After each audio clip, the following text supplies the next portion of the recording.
I feel that I have to say I'm sorry for not having the audio set correctly for recording on the last video, but it's one of those things where, because I've got a PC, it seemed to sound okay as I was getting ready for downloading it, uploading it to YouTube, because I was listening to it on my headphones. And then I add the backing music. I always like a little bit of backing music, right? And I put it on as quiet as I could. In fact, I had it on number 2.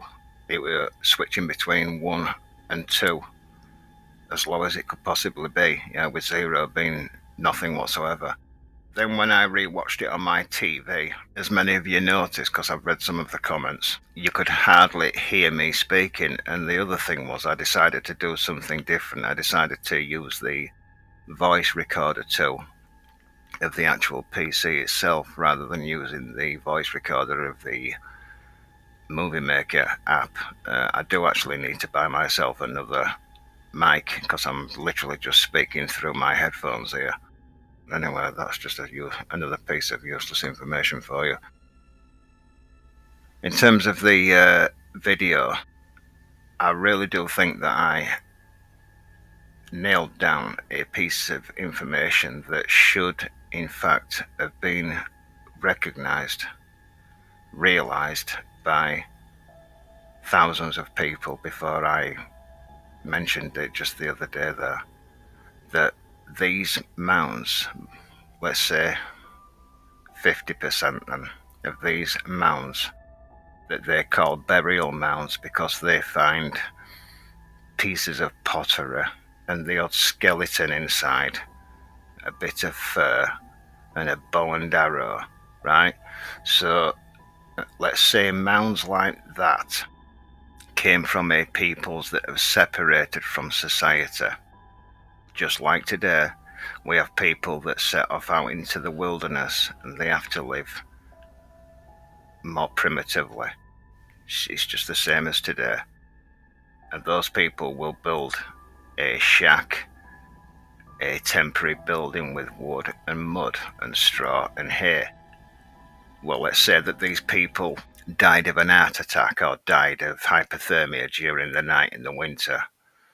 Then that house, that temporary house, would just erode around them. And because it was built of mud and wood, then over time, as the house eroded over the years, it would turn into something that today we call a burial mound. But in fact, it was just a regular house, a temporary house, where somebody died of natural causes inside. And because it was built of mud brick and wood, branches, basically just basic building materials, it eroded away, broke down into a mound, which it would do, and then was covered over. And because it was built of mud in the first place, then plant life and trees were able to start growing out of it and keep building the mound up over time. And then archaeologists of the future will dig into these places and reveal the narrative that we've been given in the best way that they can, because they've been educated in a specific way that they can't deviate from and will never deviate from. So they will never have the truth. You've got to find it yourself. But the main point here is, when I'm looking at this site, Cahokia, the main part of the video, it's resembling the shape of a house because it used to be a house in the first place. So this image, the museums and all these books that they put out, where they place a little shack on top and trying to get you to believe that these primitive people with baskets were doing things that today we need bulldozers for. They give you a date of 20 years to build this mound here, to then just put a shack on top. No, it was a house in the first place, a very large house, but it was made of mud brick. That's why it's a mound. Get it?